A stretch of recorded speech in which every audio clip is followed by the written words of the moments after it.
अरे सिर कटकर गिर जाते थे पर लोथें ही अड़ती रहती थी और कहीं विलक धड़ से होकर बस बाजू लड़ती रहती थी। पश्चात सुनाई देती थी, चेतक दिखता थोड़ी न था, बस ताप सुनाई देती थी। मुगलों की अभिमानी घुड़की पल में पुकार हो जाती थी, जब तक वो अल्लाह कहते थे तलवार पार हो जाती थी। मेवाड़ विजय के रास्ते में खुद का तन रोड़ा बना दिया, चेतक योद्धा बन गया और मुगलों को घोड़ा बना दिया। उनके समक्ष नहीं, हमारे अतिथियों का आना और अभिनंदन। जी जी, प्रणाम प्रणाम प्रणाम। आइए, बहुत बहुत आभार। आप ही जैसे मनीषियों के लिए हम लोग कविता लिखते हैं। सुनिएगा। पानी है बनास का, इस पानी से तुम तनमन धो लो, इस बहादुरी की धरती में तुम पौरुष की फसलें बोलो। तुम वीर पुत्र हो वीरों के, वीरों जैसे निर्भय डोलो, बस एक धर्म है देशभक्ति, तुम इसके अनुयायी हो लो। है प्यार अगर इस धरती से तो फिर दोनों बाजू खोलो। एक बार निवेदन करता हूं, दोनों हाथ गगन की ओर उठा लीजिएगा। है प्यार अगर इस धरती से तो फिर दोनों बाजू खोलो। राणा चेतक के साथ साथ भारत माता की। कौन थे राणा प्रताप? अगर हम इनको रिपीट नहीं करेंगे तो पीढ़ियां भूल जाएंगे। मैं कोशिश करता हूं, आपका समर्थन चाहता हूं। स्वागत है। जो सूरज के आगे चलता, जो सूरज के आगे चलता वो उस रथ का हकवैया था। जो नाव डूबती जाती थी वो उसका प्रबल खिवैया था। उस नर नाहर ने मातृभूमि का पूरा कर्ज उतारा था। राणा प्रताप मेवाड़ गगन पर चमका एक सितारा था। यह उदय सिंह राणा का सुत बचपन से ही अभिमानी था। आकाशी विद्युत सा चंचल यह चक्रवात तूफानी था।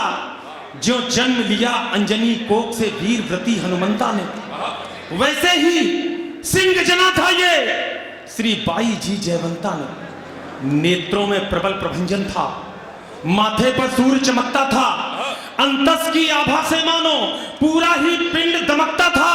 जो बाल भास्कर भोर प्रहर से प्रतिक्षण बढ़ता जाता है, वैसे ही ये मेवाड़ राज्य का सूरज चढ़ता जाता है। वाह वाह वाह। जैसे जैसे अगर कविता से तादाद में स्थापित कर लिया दोस्तों, तो गारंटी करता हूं कविता की अंतिम पंक्ति पर खड़े होकर तालियां बजाओगे। और अगर कविता ऊपर से निकाल दी तो कोई मजा नहीं आएगा, ये भी गारंटी मैं लेता हूं। मैं एक बार फिर कोशिश करता हूं। अरे बढ़िया। जो सूरज के आगे चलता वो उस रथ का हकवैया था। जो नाव डूबती जाती थी वो उसका प्रबल खिवैया था। उस नर नाहर ने मातृभूमि का पूरा कर्ज उतारा था। राणा प्रताप मेवाड़ गगन पर चमका एक सितारा था। यह उदय सिंह राणा का सुत बचपन से ही अभिमानी था।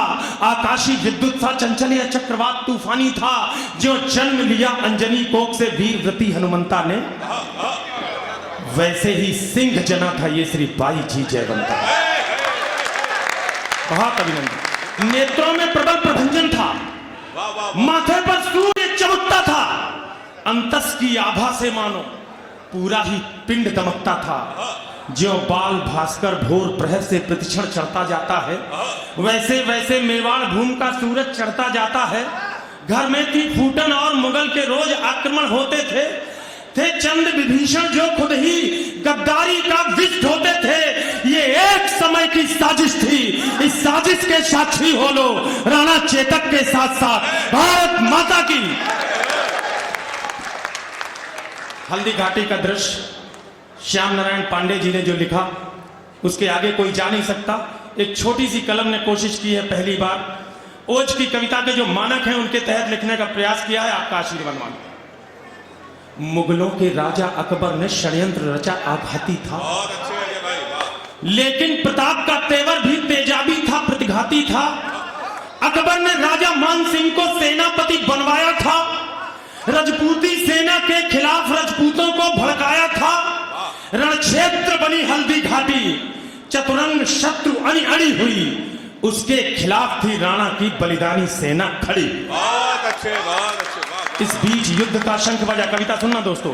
इस बीच युद्ध का शंख बजा, रणढोल बजे, मृदंग बजे, घड़ियाल बजे, घनन घनन, जो झाड़ू युद्धक जंग बजे, बज उठी तेग तलवार बजी, मुगदर बच्ची करवार बजे, बंदूकों की सहनाई संग, तोपों के मुखर सितार बजे, दो धारी बाजी खन खन, छुरियां छम छम छम छाप बजी, झन झन झनाक झन चंद्रहास, दुश्मन की गर्दन नाप बजी, धनुषों की डोरी धन धन, और तीर बोलते सन सन, घोड़ों की घंटी टन टन, हाथी का घंटा घन घन, अरे सिर कटकर गिर जाते थे पर लोथें ही अड़ती रहती थी, और कहीं विलक धड़ से होकर बस बाजू लड़ती रहती थी,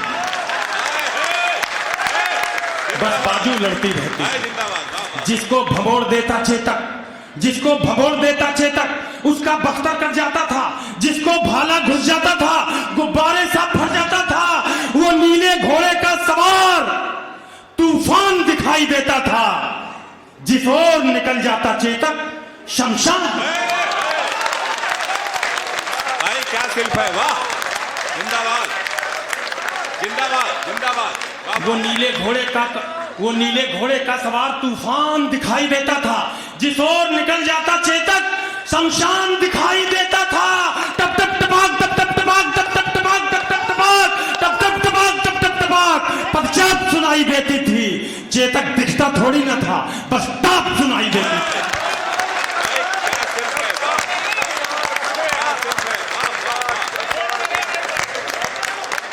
आपने तमाम वीर रस के कवियों को सुना होगा, जब तक वो पाकिस्तान को गालियां नहीं दी उनकी कविता नहीं पूरी होती। अगर आपको लगे इस कवि ने शिल्प को जिया है तो एक बार तालियां पूरा सदन जोरदार बजा दे। वाह, हमारे अजय भैया भी तालियां बजा रहे हैं।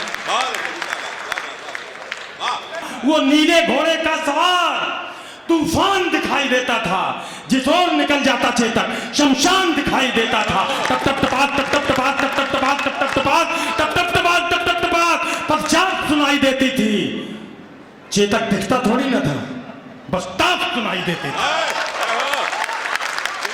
उस नीले घोड़े का कौतुक, उस नीले घोड़े का कौतुक देखो, अपनी आंखें खोलो, राणा चेतक के साथ साथ भारत माता की।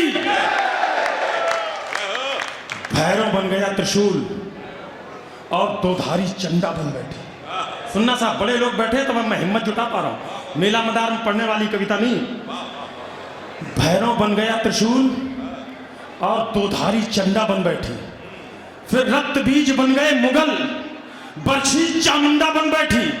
बैरी को तक्षक थे प्रताप, फुंकार बन गया था चेतक। थी सूखी घास मुगल सेना, अंगार बन गया था चेतक। पंक्ति तो अगली संभालना कानपुर के तेजस्वी लोगों।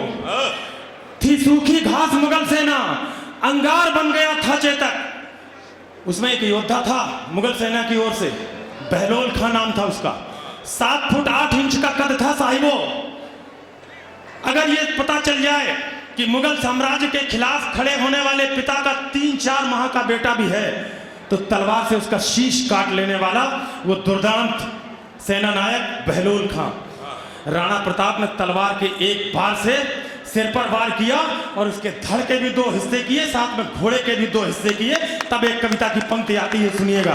बैरी को तक्षक थे प्रताप, फुंकार बन गया था चेतक।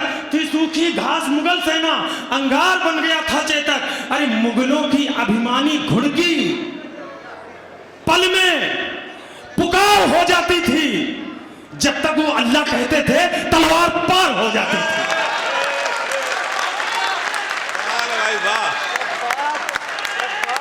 जिंदाबाद, जय हो। मुगलों की अभिमानी घुड़की पल में पुकार हो जाती थी, जब तक वो अल्लाह कहते थे तलवार पार हो जाती थी। बैरी के सर पर था चेतक, हाथी के ऊपर था चेतक, आंखों के आगे था चेतक, छाती के भीतर था चेतक। थल में चेतक, जल में चेतक, छल में चेतक, बल में चेतक। लहू की नदियां बहती थी, नदियां की कलकल में चेतक। पानी पर चेतक दौड़ रहा, चेतक चलता अंगारों में, वाणी पर चेतक डोल रहा। चेतक घुस गया विचारों में, चेतक घुस गया विचारों में। राणा पर होता वार अगर, जो कविता के जानने वाले हैं, पहचानने वाले हैं, उनकी यही रिस्पॉन्स आएगी, मैं जानता हूं और उन चरणों को प्रणाम भी करता हूं। राणा पर होता वार अगर तो तुरंत झुकाई देता था। राणा पर होता वार अगर तो तुरंत झुकाई देता था। यदि यहां डूब जाता चेतक तो वहां दिखाई देता था। यदि यहां डूब जाता चेतक तो वहां दिखाई देता था। एक पंक्ति और पढ़ता हूं साहब। अभी एक व्यक्ति ने खड़े होकर ताली बजाई। अगर राणा प्रताप के शौर्य और चेतक की बहादुरी के प्रति सम्मान हो तो वही रिस्पॉन्स मैं सभा से देखना चाहता हूं। मुगलों के अभिमान, थल में चेतक, जल में चेतक, छल में चेतक, बल में चेतक, लोहू की नदियां बहती थी, नदिया की कलकल में चेतक, पानी पर चेतक दौड़ रहा, चेतक चलता अंगारों में, वाणी पर चेतक डोल रहा, चेतक घुस गया विचारों में, राणा पर होता वार अगर तो तुरंत झुकाई देता था। यदि यहां डूब जाता चेतक तो वहां दिखाई देता था। मेवाड़ विजय के रास्ते में खुद का तन रोड़ा बना दिया। सुनना खड़े हुए लोग, मेवाड़ विजय के रास्ते में खुद का तन रोड़ा बना दिया, चेतक योद्धा बन गया और मुगलों को घोड़ा बना दिया। जिंदाबाद। यह है कविता, भाई कमाल है। सैल्यूट है कानपुर के लोगों को। क्या सुन रहे हैं आप लोग, वाह जिंदाबाद भाई, वाह वाह। बहुत बहुत प्रणाम आप लोगों को, बहुत बहुत अभिनंदन। मैं सिर्फ परीक्षण करना चाहता था कि हिंदू, मुस्लिम, पाकिस्तान, इसके अलावा भी देशभक्ति के कविता मंचों पर पढ़ी जा सकती है, नहीं पढ़ी जा सकती। आज आपने मोहर लगाई है दोस्तों, और आने वाला समय ये कानपुर तय करेगा कि कल के समय में पाकिस्तान और हिंदू और मुस्लिम पढ़ा जाएगा या अपने इन राष्ट्रीय प्रतीकों और राष्ट्रीय शौर्य के हस्ताक्षरों को पढ़ा जाएगा। कानपुर ने बड़ा काम किया है। मुगलों के अभिमानी घुड़की पल में पुकार, थल में चेतक, जल में चेतक, यदि यहां डूब जाता चेतक तो वहां दिखाई देता था। मेवाड़ विजय के रास्ते में खुद का तन रोड़ा बना दिया, चेतक योद्धा बन गया और मुगलों को घोड़ा बना दिया। चेतक कहता रणचंडी से आओ, चेतक कहता रणचंडी से आओ, अपना खप्पर धो लो। राणा चेतक के साथ साथ भारत माता की जय बोलो। बहुत शानदार।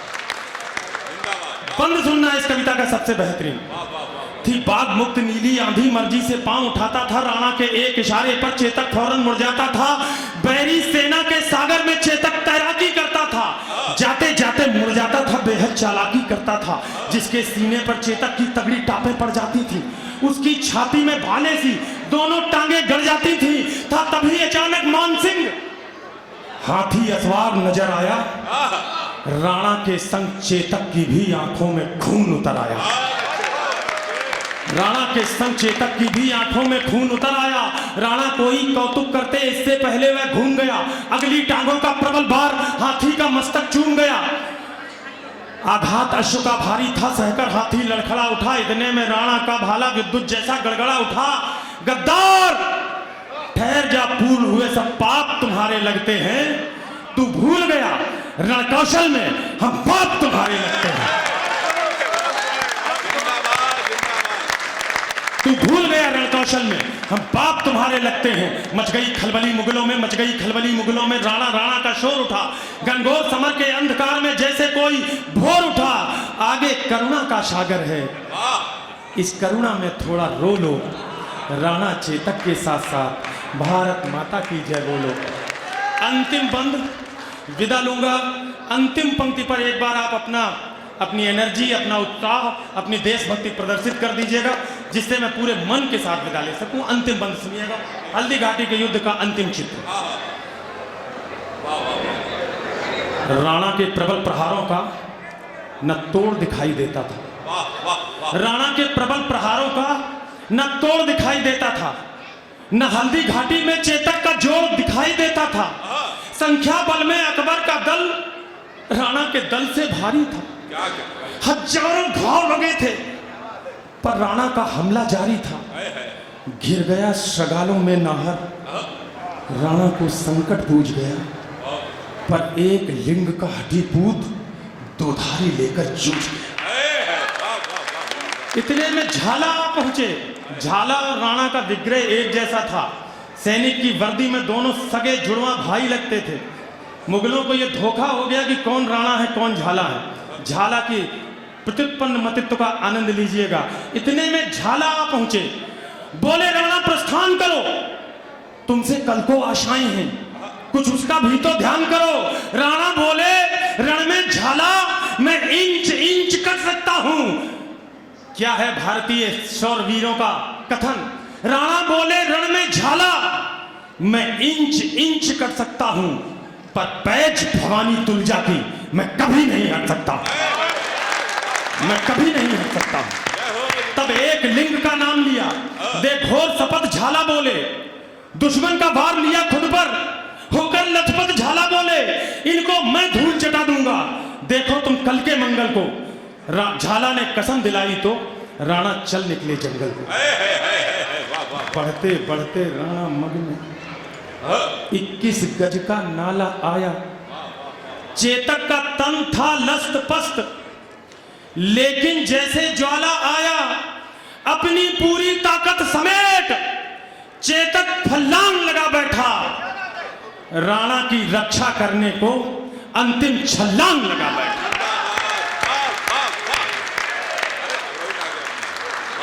आपकी ये बहुत धीमी सी तालियां मेरे लिए बड़ा सर्टिफिकेट है दीदी, तब मैं कविता पढ़ूंगा। उस नील अश्व ने स्वामी भक्ति का पाठ सभी को सिखा दिया, करवट लेकर बेजान शीश राणा चरणों में टिका दिया। चेतक मेरे बेटे भैया, हलाल वीर चीत्कार उठा, चेतक को बाहों में भरकर वो घायल शेर पुकार उठा। अरे चेतक, तेरी बलिदान कथा हिंदुस्तान भी गाएगा, गाएंगे श्याम नारायण भी, हर नौजवान भी गाएगा। अंजाम अजय की विनती है, अंजाम अजय की विनती है, अंजाम अजय की विनती है, अब तो दोनों बाजू खोलो, राणा चेतक के साथ साथ भारत